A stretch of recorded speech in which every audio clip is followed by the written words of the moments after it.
halgana xiriirsan halyeeye naftooda hibeeyay iyo ummad heelan ayaa kaliftay in 1960kii Juun ay Soomaaliland jamhuuriyad yeelato.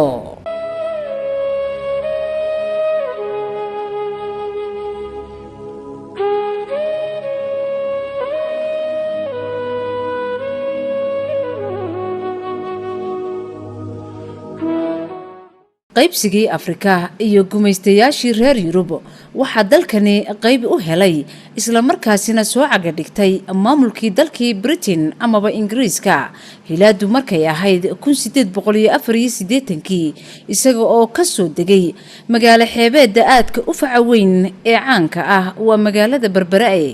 halkaasi oo uu ka bilaabay majarahana uu u qabtay maamulkii maxmiyadii Somaliland British Protectorate intii u dhaxaysay sanadihii 1884 ilaa 1960 Juun. sidaynu wada ognahay 26 Juun waxay ahayd waqti ay go'aansadeen ummadii ku dhaqnayd dalkii Somaliland British Protectorate in ay xornimadooda dib ugala soo noqdaan maxmiyadii dalkii Ingiriiska 1926 Juun. Somaliland British Protectorate waxay ahayd halkii ugu horeysay ee calan Soomaaliyeed laga taago. saaxirkii kala guuray sareeyo manusqaamo aan siduu yahay eegno kana siibkana saare calankan sugaynayeen saankiisayno serma waydo hilaacdayo sagal maanta daruurado siigadiinaga maydhayo saqdhaxaanu ahayne kii soo saaray cadceedow samada kii wekaaye xidiga mid la siiyayow saaxirkii kala guuray sareeyo manusqaamo aan siduu yahay eegno kana siibkana saare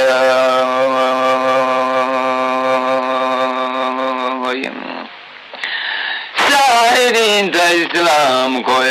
saa'irkii kala guuray sareeyo manusqaamo aan siduu yahay eegno kana siibkana saare iyadoo ujeedadii ka dambeysay ay ahayd in la helo jamhuuriyad Somaliland oo xor ah iyo guud ahaanba shantii Soomaaliyeed oo gumaysi ka madax bannaan isla markaasina ku midaysan jacayl Soomaaliyeed iyo wax wada qabsi walaalnimo 4 cisho kadib waxa iyana xornimadii ka qaatay dalka Talyaaniga Soomaalida koonfurta 1 July 1960 ومالين مورن إيو ماكيك مهاري ومالين إلا هاي مالشي المال مخشي من مال ديقي مكتوب عندني ولا وارثي عن مال مخشي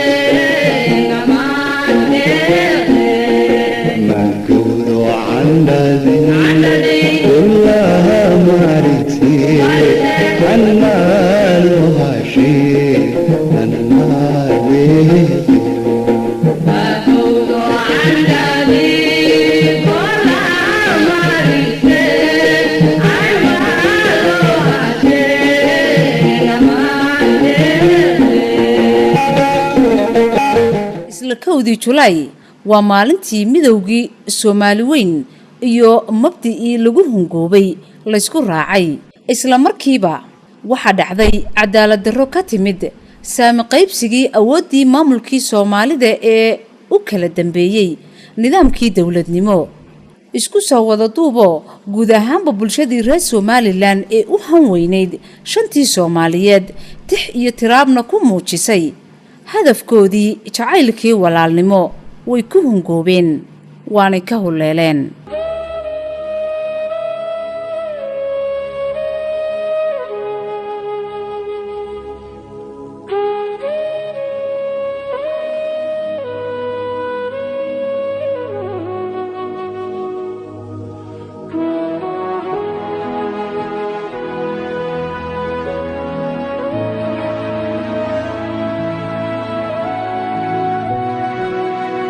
dowladdii uu hogaaminayay kaligii taliyihii rajiimkii mucangaga ahaa ee maxamed siyaad barre ayaa awood xeelad iyo xoogba isugu geeyey sidii uu u tirtiri lahaa aqoon-yahankii waxgaradkii iyo dhallinyaradii bulshadii ku dhaqnayd geyigani somalilan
taliskaasi faashiga ah ayaan u aabba yeelin hagardaamadii uu u geysan jiray ummaddani isaga oo ku xadgudbay xuquuqdii bini'aadannimo islaamnimo iyo tii soomaalinimo intaba ayaa waxa uu geystay xasuuqa in ka badan 50,000 oo qof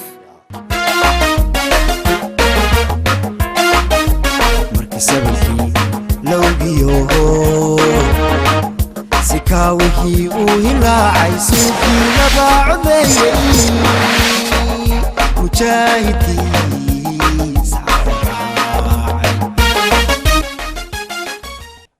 habkii nidaamka iyo heshiisiintii beelaha wadadega dalka jamhuuriyadda Soomaaliland ee bilowgii sanadkii 1991 magaalada Burco isla waqtigii lagaga dhawaaqay ayaa waxa ka dhashay islaab xaadasho iyo in ummadani ay yihiin dad walaalo ah dan weynina ay ka dhaxayso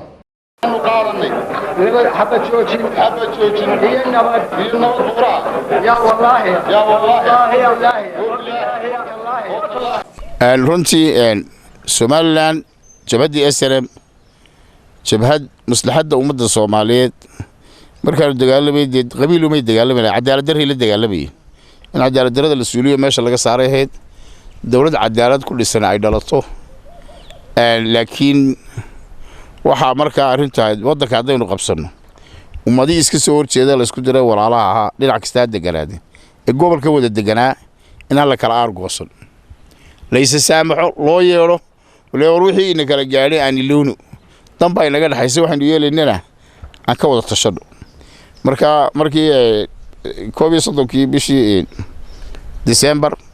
ee dalka qumaati loo wada qabtay January aan jeedaa 91kii waxa markaa bishii February January waati la qabsaday February waxa la isugu yeeray hogaamiyaasha beelaha waqooyiga Soomaaliland markaa gaar ahaan gobolada darafyada iyo SNM ku taageersanaa iyo kuwa taageersanaa odayaashii shir lagu qabtay Berbera bishii February markaa dadku iyagoo shakisan oo la talo maxaa dhici SNM argoosan ma leedaleen maxaa dhici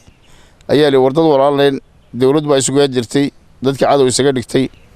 waan is saamaxnay dalkiina ku noqda nabad u sheegay ummadii waxaynu yeelaynaa ayaan ka tashanay bisha April soo socota aan shir ku qabsano Burco go'aankaas ka soo baxay marka nin kasto garaada amba suldaan aba ugaas wax ku noqdo amba caaqila reerkii beereekii bada wargeliyeen bishii April waxa la isugu yimid shirkii Burco shirka odayaashii shiray natiijada ka soo baxay dawladdii 60kii la geeyay xamar in dib loo soo celiyo way reinstating the Somaliland Republic in dib loo soo celiyo marka sidaas ay ku timid beelaha soo gooyay markii soo gooyeen golii dhexe SNM oo markaa anagu markaa baarlamaanka kale meesha u joognay sharci dejin ayaa naloo keenay go'aamadii iyadoo marba dib loo dhigayo anaga isku khilaafsanay raga siyaasiyiinta waaweyn badalkoodu ma ogoleen in la kala go federaal bay wadeen rag ka duwanna waxaan wadnay in maartay dadku wuxuu doonaya la fuliyo ومدام ما أسسك دتك دوني دولة اللي حد يقول السعودي يعني غصب نقولنا قارنوا واحد الله طلي ومضينا لقيسين عنو طلينا أنا ومضوا واحد قوسته عنو قلت طلينا واحد دولة صدق أرتاسان مركا والله يدي ودي واحد دتك دوني عن قلت طلينا أيها مركا قاعد كقولي ستي ساسي سبحان الله كل رتي لكن واحد بيله سبحان الله رنمي اسكر عم به ويوضع قوسته أنا ما يقوس أنا سبحان الله ما قوست قضبط طبعا على كلا سحري dabadeedna in la yiraahdo inteenan reeqooyga aynu barco maamul ku sii dhisano ku meel gaar ah bal inta aynu xamar kala baxayno leestil xamar sidii baynu kala laalaadnaa aduu muslimay dhicino markay iyagu dawlad iska samaysteen muqdisho waati dadkii kacdoon sameeyay waati la yiraahdo gooni hal isu taago saasa burcana markaa qabaa'ilka xaggaasuna uga soo qayb galanay garaadadii iyo dadkii marka kadib nin aslam takadsan oo yaasiin axmed xaaji nuur la yiraahdo aniga beeshan ka soo jeeda balas aanu diimiyo shil baa ku dhacay nasiib darro uu dhintay isaga iyo cabdiraxmaan tulwa baa labada beelood hogaamiyaal dhinaca aslamta ka ah dhaawac weyn bay noo geysatay isku xidhkii dhimashadiisu isku xidhkii beeshayada iyo Soomaaliland maadaama naga xoog galsana oo naga islam dhexdeeda waxa ka socda aad ugumaanu warhaynin waqtigaana beel oo dhamaayeen beel oranaysa waan ka maqnayna ma jirin go'aankana waa la gaaray go'aankana waxa lagu sii anba qaaday marka laga yimaado sharxosaadkii sheekh waxa laga baxo waxa laga yimaado iyo 1990kii wixii ka horeeyay markii la heshiinayay iyo waxa laga baxo waxa lagu xana qaaday oo la tagay booreen waa lagu adkeeyay waa waqtigii salka loo dhigay ay beeluhu ay soo yimaadeen shirarkeena shir aan la fadhin dhowr biloodna ma jiro wax walba waa la faguray oo de booreen waxa loo fadhiyay intaasoo bilood shan dhibad waxa loo fadhiyay in beeluhu heshiiyaan waxna ay soo baxaan kii inta hargeysa ee la yimaada intaas la fadhiyay waxa loo fadhiyay in wixii dhiman mar walba oo مثلا قالوا labadii gole lagu doortay boorame ma tirtirada mu hayn waxa lagu kordhiyay kii nansank baa la kordhiyay oo wixii dhinaaba aka lagaga daray marka waxaan leeyahay Soomaaliya markay soo timaado way heshiisaa mana kala kacaan meel wax wadhitaan Somaliland waxa ay Soomaalida kala dheer tahay kagana duwan tahay golaha guurtida iyo oday dhaqameedka oo door laxaad ka qaatay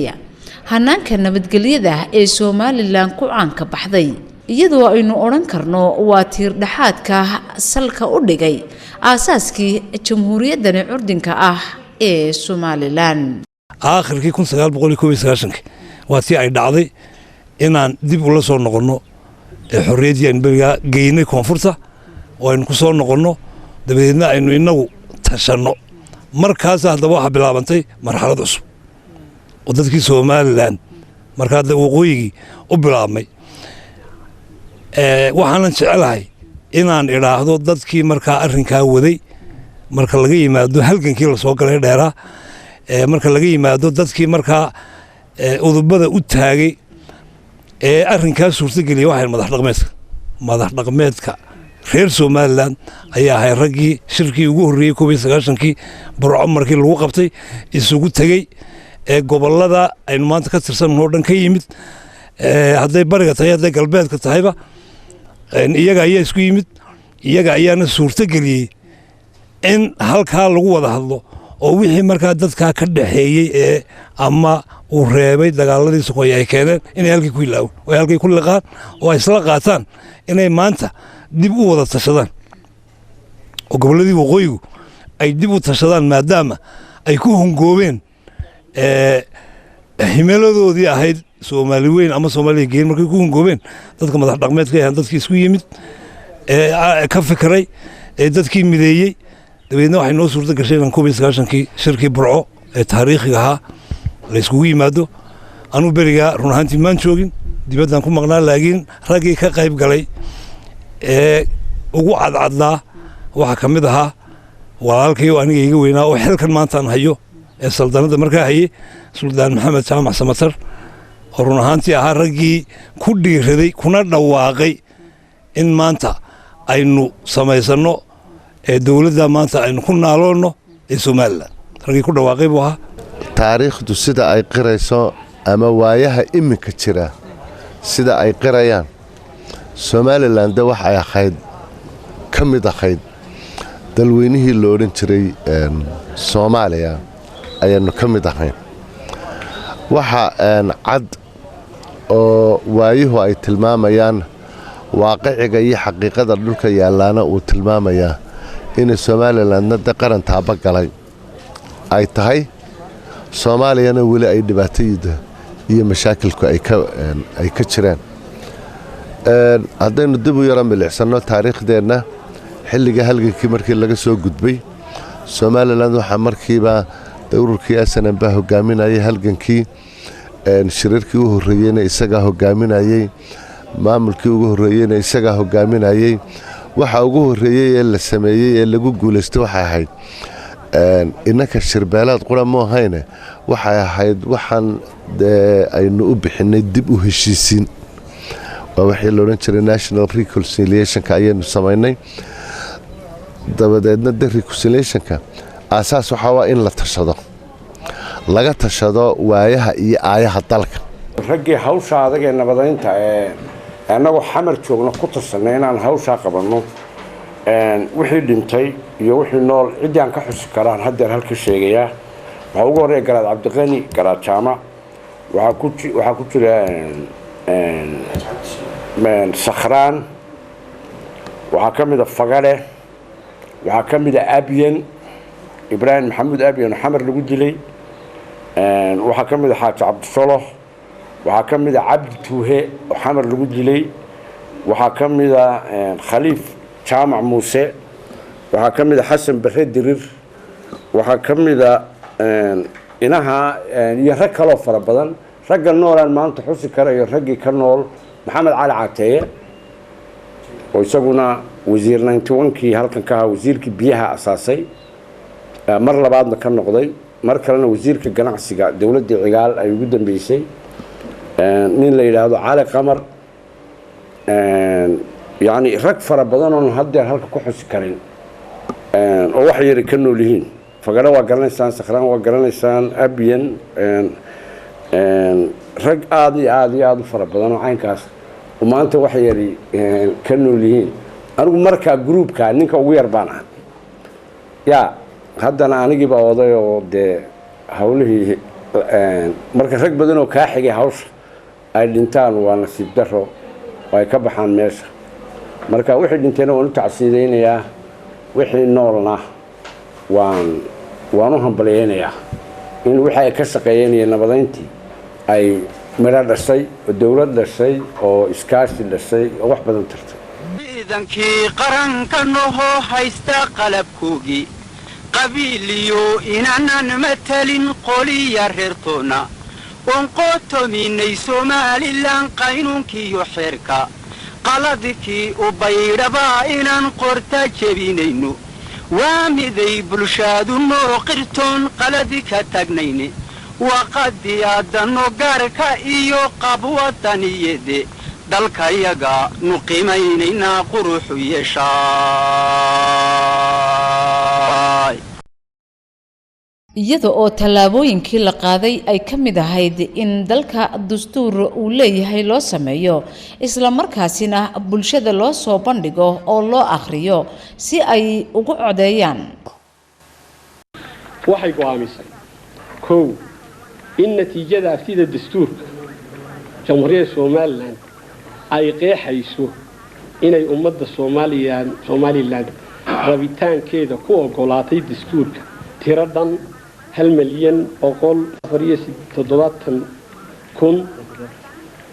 1,470,940 oo cod una dhiganta 97%. dastuurku waa axdi iyo qaanuun bulsho ay ku heshiiso kaasi oo lagu qeexo xuquuqda aadamaha iyo awoodda sharci ee hay'adaha dawladda. dastuurku waa meesha ay u noqdaan bulshada iyo hoggaankeedu marka ay timaado in la isku qabto xeer ama arrin sharci ah oo dastuurku qeexay. guud ahaan dastuurka qaran leeyahay waxa laga soo dhigtaa habka dhaqan iyo diimeed ee bulshadaasi leedahay. dastuurka dalkani jamhuuriyadda Soomaaliland leeyahay waxa gundhig u ah shareecada diinta islaamka sida uu qeexayo qodobka 5 ee dastuurka qaranka jamhuuriyaddani Soomaaliland. dastuurka waxa loo saaray dad aqoon-yahanaa oo wadanka aqoon u leh oo aqoon diineed iyo tuumaad intaba leh muddo soo jiitamayay madaxweynaha hore Maxamed Xaaji la naxariisto xil iska saaray oo maartay abaalkeeda Ilaahay ha siiyo wuxuu keenay nin aqoon-yahan oo sharciga ku takhasusay dastuurka garansiga loo qoro oo Suudaaniya ay soo kareeyo keenay buuqba kala soo xalay cigaal baa ninka wata yeeli mayno guddi kala la magacaabay oo dastuurka daraaf garaysa ninkii ku qoray iyo kii uu soo qoray Suudaaniga labadiiba la isku daray dibadda dastuurka Soomaaliland ba ka soo baxay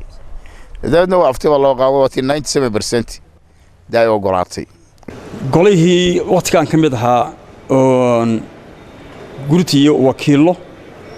iyaguna kiina way soo qaadeen kii horena waa la isu geeyay waxa la soo saaray dastuur dambe cusub oo kan maanta aan haysanno oo ka kooban 130 qodob oo dabcan qodob isagu malaw yahay qodob uu ka baxaya oo qodobka u dambeeya oo ah xilliga kala guurka intaan doorasho dhicin waxa loo codeeyay 2001 kii baa loo codeeyay May oo aftiiq qaran la weydiiyay shacabka Soomaaliland ay ku codeeyeen 97 dheeraad wada dastuurkiina saas ku xana qaaday oo ku yeeshay 3 xisbi qaran bariga xisbiyada waa isku qabtay rag 5 bay doonayeen rag 2 bay doonayeen 3 bay doonayeen laakiin waxa ku soo ururtay in 3 xisbi ay noqono inkastoo anigu waxa qolay taageeraysa labada xisbi taageeraysay sababtoo ah waxa laga baxsan lahaa qabyaaladda oo xisbiga saddexaad de kulli xisbi inbuu jiidaya marka in laba noqdaan baa ficnay sida ka Mareykanka maadaama aynu dastuurkeenu uu ku dhow yahay kan Mareykanka laakiin saldhigiisu yahay diinta soo sheegay qodobka 5 wixii ka soo jeeda diinta islaamka waxba kama jiraan weeyaan dastuurkeena oo siyaasa lagu codeeyay oo lagu sameeyay xisbiyadii doorasho lagu galay. dastuurka uu qaran leeyahay wuxuu qeexaa xayndaabka dhuleed ee dal uu leeyahay iyo xuduudaha badda iyo dhulka jinsiyadda diinta afka calanka astaanta heesta qaranka iyo sinaanta muwaadiniinta.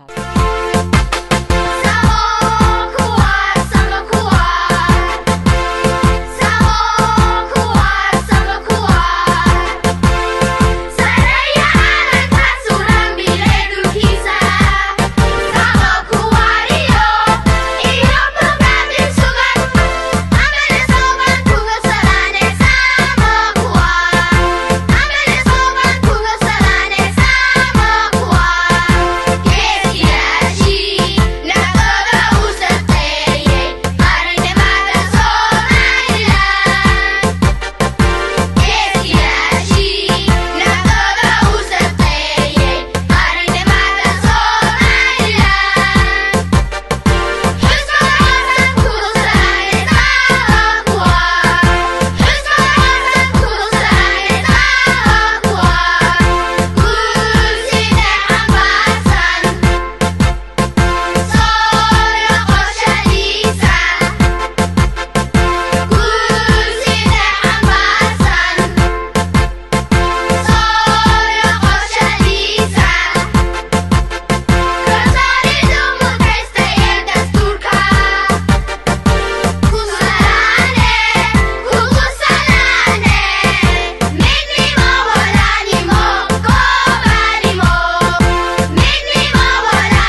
aqoon-yahankii indheergaradkii rugcadaagii siyaasadda iyo guud ahaanba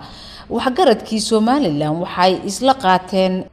in hore looga socdo nidaamkii shirarka iyo doorashooyinkii ku salaysnaa saami qaybsigii habkii beelaha shirarkaasi oo looga guuray hanaanka dimuqraadiyadda iyo nidaamka asxaabta badan ee hal qof iyo hal cod loo gudbiya ahdaaftii oo ah dadkii aynu aqoon jiray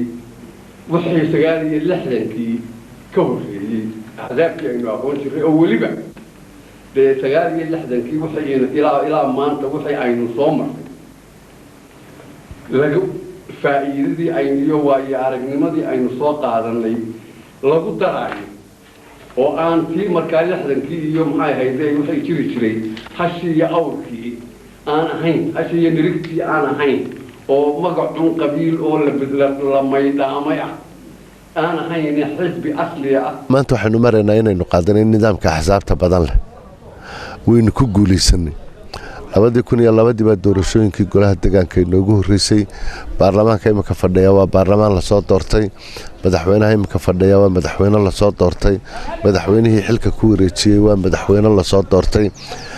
allahu naxariistay labadii madaxweyne ee asaaska jamhuuriyadda cabdiraxmaan axmed cali iyo maxamed xaaji ibraahim cigaali lahay labadaba ha u naxariistay ayagana wax lagu soo magacaabay oo lagu soo doortay shirarka shirbeeladyadii oo nin kasta oo gudoomiye isna muddo yar markuu joogo la bedeli jiray nin qori haysto iska qasab weerda boqoradeed ba isna ku dhisnay jabadaha kale adduunka inuu baa hogaamiye ninkaas baa hortaagnaada markii dambena madaxweyne dictator noqday SNMC waxay isku dooran jirtay dimuqraadiyad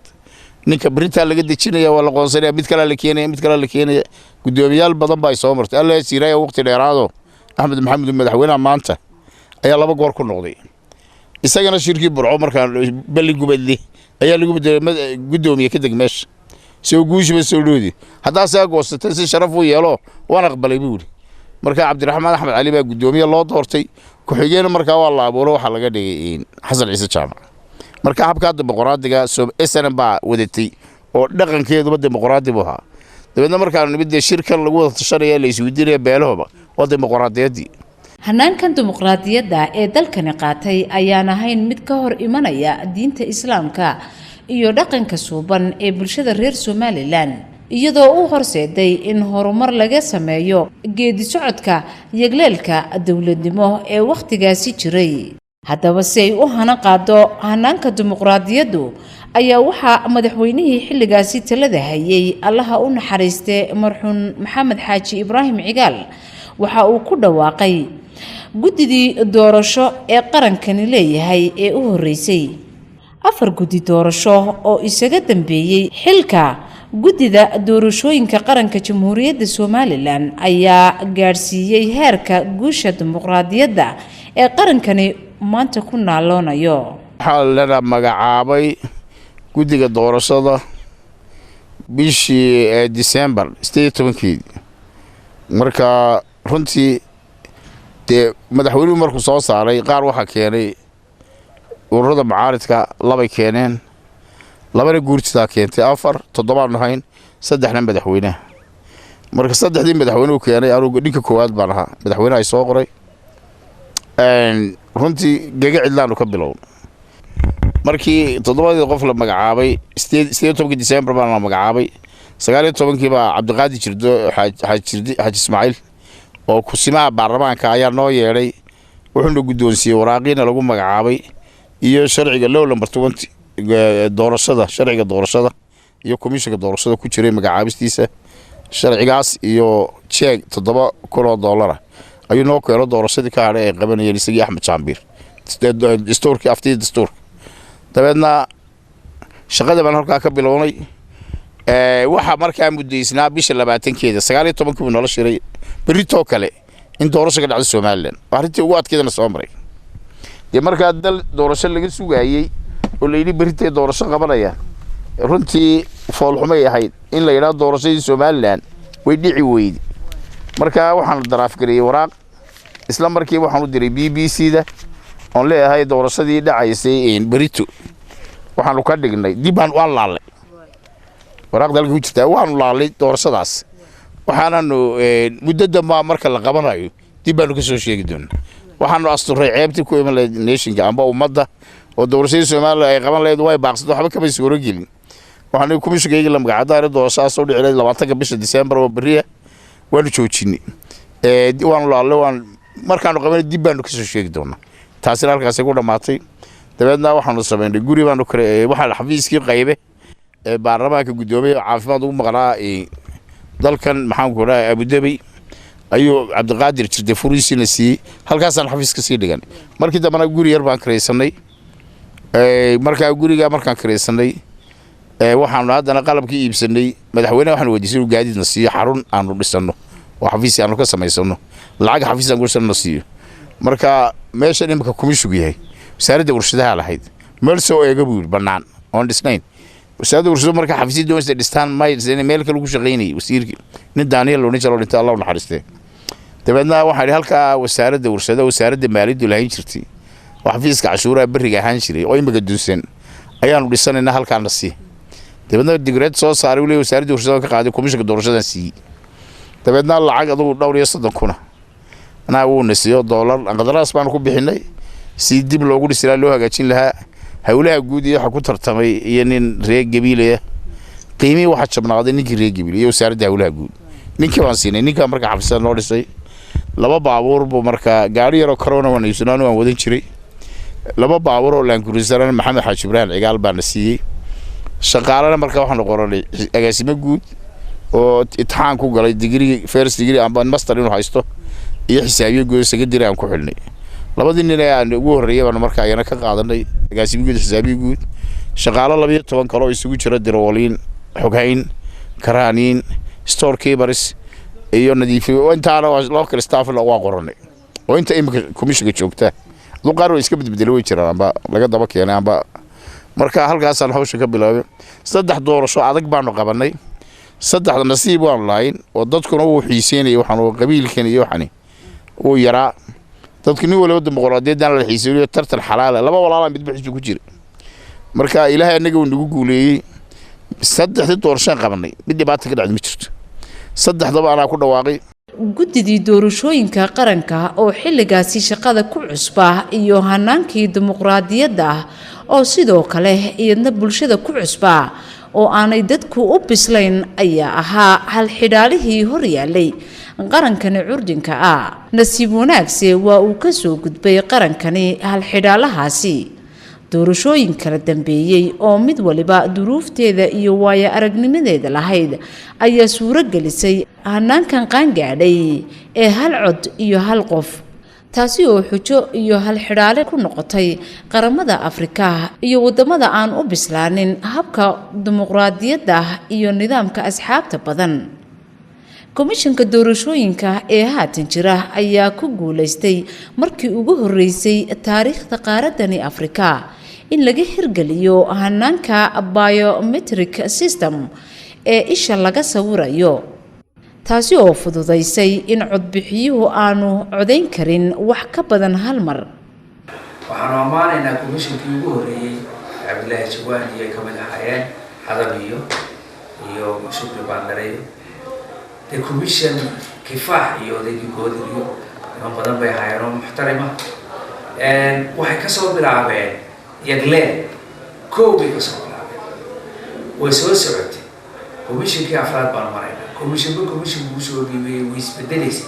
maanta waxaan ku jirnaa guryaha quruxda badan leh waxaan haysanaa maxay shaqaale carbisan oo tababaran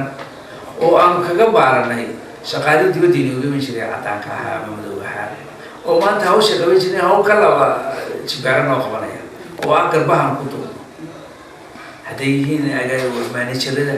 hadday yihiin TOT-yada master trainingska hadday yihiin supervisorada hadday nacam waxa kala saarin gobolada soo mareen aad iyo aad baanu maaragtay ugu dirsanay inay dhalinteeni awoodda intaa leeg iyo aqoonta intaa leeg ay leeyihiin waxaanu maraynaa inaynu digital maanta isticmaalno qalabkii ugu casrisanaa ee adduunka ay isticmaalno inagoo daryara waxaynu maanta maraynaa maanta diiwaangelinta qalabkan aynu ku gelayno oo la yidhaahdo biometric oo ah indhaha bu'da laga sawirayo qofka iyo sawirkiisii caadiga ahaa waa markii ugu horeysay waliba aan ku adkeeyo waa markii ugu horeysay ee adduunka diiwaangelin codbixiye ama doorasho lagu galo halkaasina ku suntanay komishinka hirgeliyeyna waa komishinka maanta jooga daba waxaan doonaya balba inaan isbarbar dhigo kuwa hore iyo kuwan dambe ee soo socda horta tii 2002gii golaha wakiilada lagu doortay golaha deegaanka lagu doortay ay ku soo baxayeen saddex xisbi ku soo baxayeen waxay tii ugu horeysay bay ahayd lisbuha waxa la doonayay xisbi la doonayay shakhsi lama doonayay waxa la doonayay xisbiga la doonayay oo saddexdii xisbi waqtiga jiray un baa dadku u kala codeynayay xildhibaanadana xisbi walba lisbu keenay waxaan sheegi doonaa bal doorasho walba cilad ay leedahay ama ay yeelan karto ayaan sheegi doonaa taa golaha deegaanka way fududayd oo koos waxa la doonayay saddex xisbi in baa kala dooranayay oo mesela dee waa qofka markuu codeynayo dee ama udub buu codeynayay ama cud buu codeynayay ama kulmiyuu codeynayay oo way sahlanayd xisbiguna liiskiisa mesela hargeyso kale deegaanka waxay 25 buu ahaa xisbiga taxaaya magacyada saasoo inagu dhaafo uu fududaa dhowr doorasho soo galay ilaa 4-5 doorasho ayaan soo galay oo ti baarlamaanka iyo ti madaxtooyada iyo ti golaha deegaankaba ah xisbiyada nidaam asxaab ayaan samaysanay saddex xisbi qaran baa 10 sanadood mar baa la furay oo wax wanaagsan weeyaan wax badan oo Soomaaliland u qabsoomay ku faanto caalamka waxaad moodaa imika doorashadan imika taagan ee ah intii madaxtooyada iyo ti baarlamaanka saaran inay ka yar culays wadan tahay doorashooyinkii hore sababta umaynaan soo baran in laba doorasho dusha la iska saaro laakiin waxay ka mid tahay marxaladaha ay Soomaaliland ku soo horumarayso oo ay maartay hore ugu soo socota ay ka mid tahay bariga hore oday baa intuu soo istaago odayaashu baa u codeyn jiray qofkay doonaan oo la saari jiray laakiin ka dhalinyartii ayaa codkoodii iskale iyaga codka ugu badan codeeya iyaga qofkay doonayaan kursiga saaraya waana hanaan wanaagsan oo aynu samaysanay in xisaabteenu qaan gaadhnay in doorashooyinkeenu ay qaan gaadheen in dadweynaheenu u bislaaday inaynu diiwaangelinta gelayno waxaynu ku dabaaldegaynaa in nidaamkeena dimuqraadiyadda doorashooyinku uu yahay nidaam qaan gaadhay oo aad iyo aad laynoogu majartay oo marka loo eego dalal fara badan oo Afrika ah xilli kasta oo doorasho ka dhacdo ay dhibaato iyo burbur iyo dhaawac iyo dhimasho fara badan ay ka dhacaan 25 guurada ka soo wareegtay la soo noqoshada madax banaanida qarannimada dalka Jamhuuriyadda Soomaaliland ayaa waxa uu qarankani ku naaloonayaa nabadgelyo taama horumar dhan walba leh oo maalinba maalinta ka dambaysa isa soo taraya iyo higsiga ay hayaanka ugu jiraan ee ah in ay maalin uun beesha caalamka ka mid noqdaan tawaad aragtaan alxamdulillah horumar muuqda oo la taaban karo ayuu wadanku maray haddii ay noqoto dhinac nabadgelyo haddii ay noqoto dhinac bulsho haddii ay noqoto dhinac waxbarasho iyo wax soo saarba aad iyo aad maanta ninka 20 sano ka hor ama 15 sano ka hor ninka Soomaaliland ama Hargeysa ama Boorama ama Burco ama Laascaanood ama ogaa ee ka maqnaay maanta yimaada yani waxay ku noqonaysaa wax ajiib strange una filayn inta aynu hawlaha ku jirnay waxa hoos socday oo aan marnaba ka maqnayn horumarkii iyo wax soo saarkii iyo dhismihii dalka ayaa intaa socdaysna maanta waxaad aragtaan inaynu noqonnay xagga horumarka iyo dhismaha iyo arrimaha bulshada inaan maanta wadan adduunka la saanqaaday aynu nahay waxaad arkaysaan inaan wadanka saan u dhisnay hadday noqoto shirkado weliba maanta waxa u badan waxa weeyaan imigay dowladdiina bilowday waxa weeyaan waxa u badnaa maaragtay shirkadahan madax bannaan leh shirkadaha private sectorska aad iyo aad u shaqeeyey oo hadday telecommunicationka tahay haddii ay xagga ganacsiga tahay maanta dee waxaad oranaysaa magaalada Hargeysa iyo Boorame magaalooyinka waaweyn markaad tagtid waxaad ismoodaysaa nin jooga wadamadii dibadda oo aad iyo aad baynu u horumarnay waxa wax lagu faani karaa waxbarashada heerka ay maanta ka taagan annagu waqtigeygii nimcooy waxa jirtay jaamacad kaliya jirtay jaamacadduna waxay ku taallay muqdisho inagu markuu halkan ka baxo ama gabiley ama boorama uu ka baxo secondary markuu ka baxo wuxuu ku qasbanaa inuu muqdisho tago oo sanadkii xalana galo hadhowna uu jaamacadda xamar ka galo dee waxaa dhacday dad fara badan oo garanayaan oo ay u suurtoobi weydo inuu xataa xamar tago oo halkaa waxbarashadii kaga hadhay maanta waxaad arkaysiin degmooyinka somaliland ka mid oo in jaamacadda ku helin ma jirto iska daa dugsi sare dugsi hoose dugsi dhexe taasi waxay keenaysaa horumarka maanta bulshada yaryari ee dhallinyarada ay la kulantay ayaad garanaysaa ninka maanta dugsigii hoose kii dhexe secondarygii kaga baxay magaaladiisii uu deganaa ku dhashay ee haddana ay u suurtooday inuu jaamacadna ka galo isla magaaladii dee waa nasiib aan cidina ma heli karayso runaanti markaa horumarkaa waxa iskale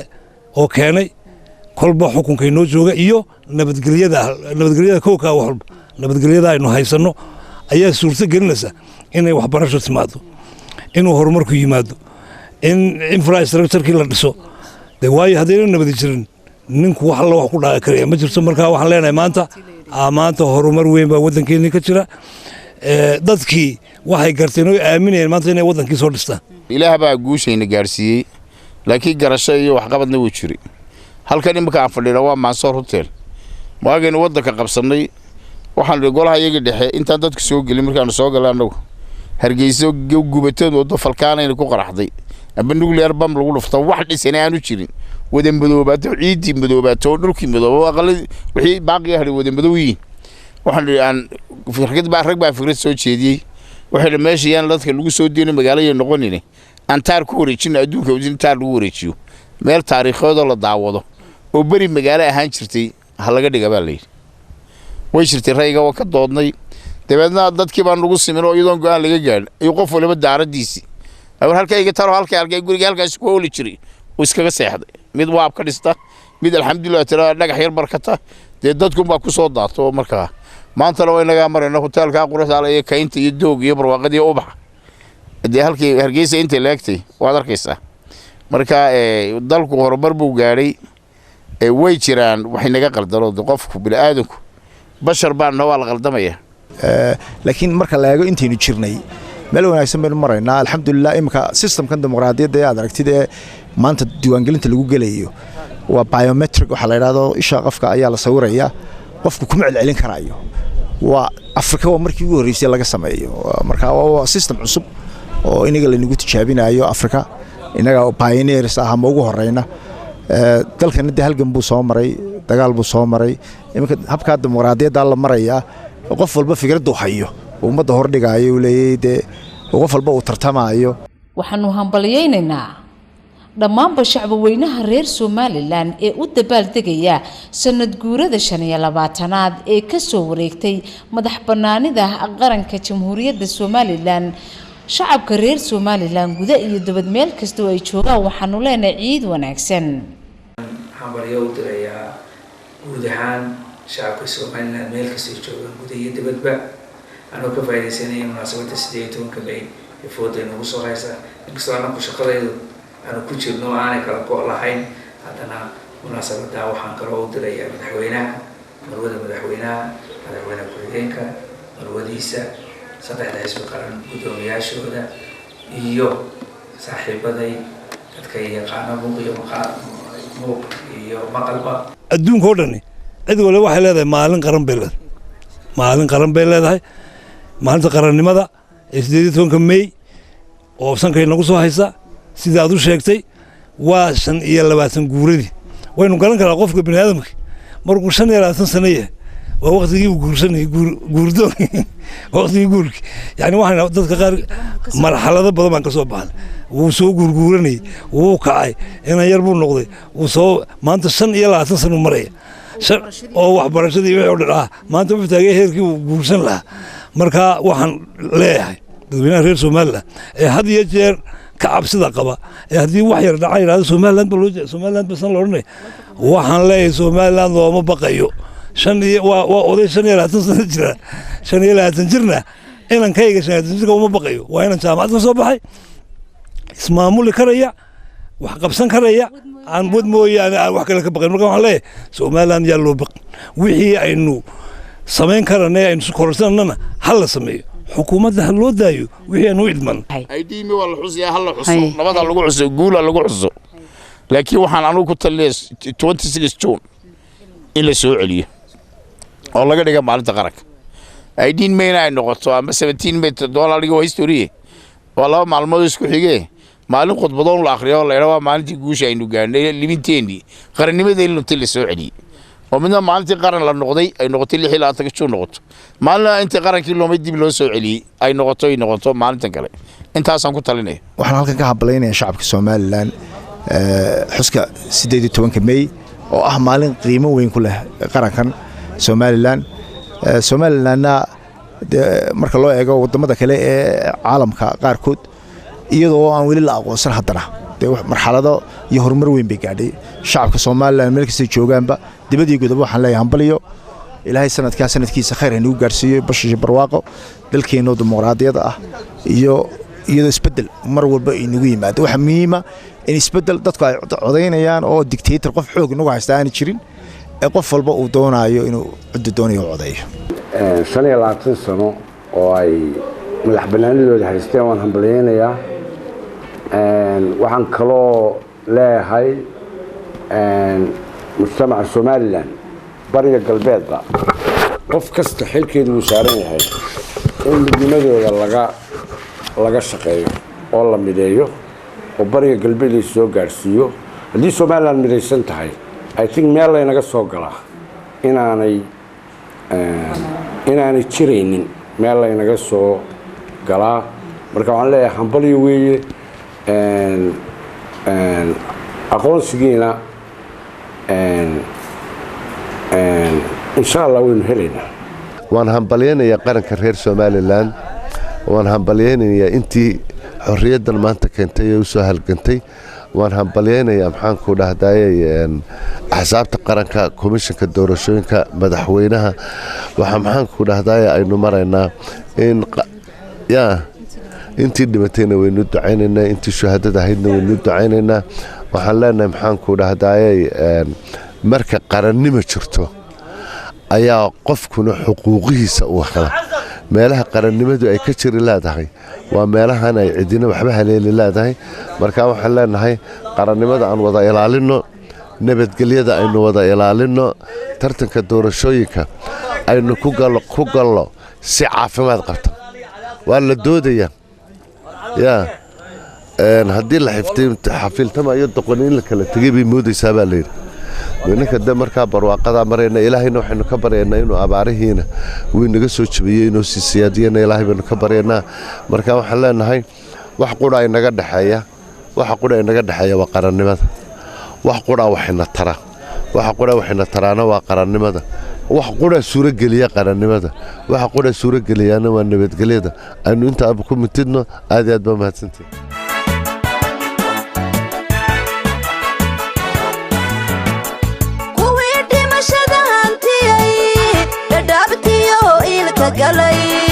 siyadu dhaxashan xornimo siyadu dhaxashan xornimo siyadu dhaxashan xornimo kuwii dhimashada hantiyay dhadhaabtiyo ilka galay siyadu dhaxashan xornimo siyadu dhaxashan xornimo siyadu dhaxashan xornimo